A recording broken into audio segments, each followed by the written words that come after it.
आने वाला वक्त सीजेपी पार्टी के लिए खतरनाक हो सकता है। या तो बोस्टन अमेरिका जाकर जान बचेगी दीप्ति एंड कंपनी की, या फिर इनको यहाँ जवाब देना ही होगा। यहाँ नहीं होगा तो अदालतों में हम दबाव लेकर रहेंगे। अभी तमाम पुलिस की फैमिलीज से इंडिविजुअल केस डलवाएंगे।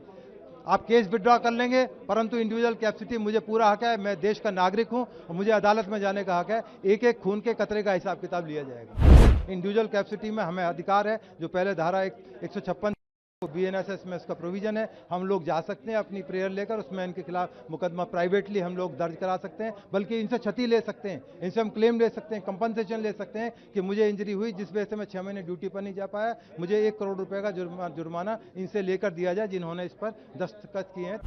देखिए, प्रेस रिलीज में हमने कोशिश की है कि तमाम चीज़ों को उजागर किया जाए, परंतु ये चूंकि एक बहुत ही डेलिकेट मैटर है, जो पेपर मेरे पास है, इसमें अंडरटेकिंग है। इसका टॉपिक ही है undertaking by the organiser for Jantar Mantar. जब भी कोई डेमोन्स्ट्रेशन करने के लिए जंतर मंतर, रामलीला ग्राउंड या बुराड़ी पर जाता है तो उसको अंडरटेकिंग देनी होती है, परंतु ये अंडरटेकिंग ये दिल्ली पुलिस की अंडरटेकिंग नहीं है। ये सुप्रीम कोर्ट ऑफ इंडिया की डायरेक्शन है, जो कि writ petition, criminal writ petition 1153/2017 की एक गाइडलाइंस थी। उसके आधार पर दिल्ली पुलिस ने एक एसओपी बनाई 48/2022। उसमें तमाम चीज़ें ऑर्गेनाइजर को सिग्नेचर करके देनी होती हैं कि मैं इन सब चीज़ों को एडहेयर करूंगा, इन चीज़ों को मानूंगा और कानून को मानना पड़ेगा। इसमें जो इंपॉर्टेंट पॉइंट है, चूंकि 22 पॉइंट है, मैं आपको इंपॉर्टेंट पॉइंट बता देता हूं।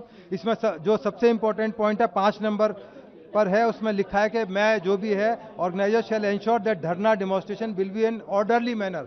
ऑर्डर मतलब बिल्कुल एक सही तरीके से, कानूनी तरीके से इसको चलाया जाएगा। उसके अलावा छठा पॉइंट है कि 1000 से ज़्यादा गैदरिंग मैं नहीं होने दूंगा। ये जिम्मेदारी ऑर्गेनाइजर पर आयद होती है। उसके अलावा इसमें कंडीशन नंबर 9 है कि ये धरना केवल 10 से 5 के बीच में होगा, जिसका इन्होंने पहले दिन से ही उल्लंघन किया। उसके अलावा एक चीज़ है कि जो भी बैनर, फ्लैग, जो भी कुछ भी होंगे, उनकी लंबाई चौड़ाई कितनी होगी, 9 फुट बाई 6 फुट होगी। और flag, banner, sticks purely for display, केवल आप दिखाने के लिए इस्तेमाल कर सकते हैं, जैसा दिल्ली पुलिस महासंघ को दिखाने के लिए किया है, पर आप उसका मिसयूज नहीं कर सकते। कोई उसमें ऐसी बात नहीं लिख सकते जो किसी की भावनाओं को हर्ट करती हो, किसी को गलत साबित करती हो, किसी विदेश के बारे में बात नहीं लिख सकते। इस तरह की चीजें हैं। उसके अलावा इसमें एक और सबसे इंपॉर्टेंट पॉइंट है, I and other organizers shall ensure, सभी ऑर्गेनाइजर्स पर है, चाहे वो दीप के थे, चाहे जितने उनके सहयोगी थे, shall ensure that no participant shall make provocative speeches, provocative speech नहीं करेंगे, और यूज लैंग्वेज कैलकुलेटेड और likely to inflame passion of crowd और इंसाइड देम। कोई भी ऐसी बात नहीं बोल सकते कि क्राउड को भड़काया जाए। जिस तरह से उन्होंने काल दी संसद चलो, उस टाइम मानसून सेशन था 20 तारीख का, और उन्होंने इससे इसको भड़काऊ माना जाए कि उन्होंने लोगों को भड़काया, जिस वजह से उन्होंने फर्स्ट, सेकंड, थर्ड बैरिकेड तोड़कर संसद से मात्र 200 गज की दूरी पर उनको तमाम बल का प्रयोग करके पुलिस को रोकना पड़ा, जिसमें पुलिस को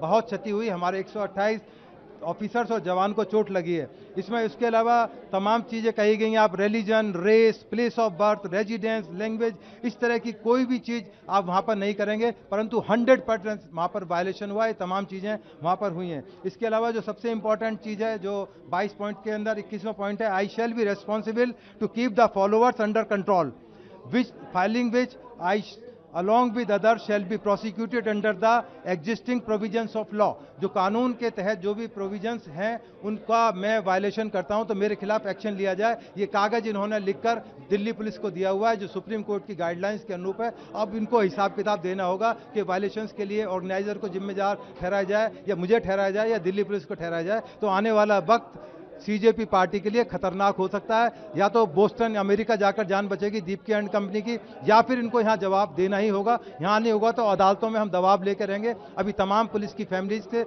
इंडिविजुअल केस डलवाएंगे। आप केस विड्रॉ कर लेंगे, परंतु इंडिविजुअल कैपेसिटी मुझे पूरा हक है। मैं देश का नागरिक हूं और मुझे अदालत में जाने का हक है। एक एक खून के कतरे का हिसाब किताब लिया जाएगा।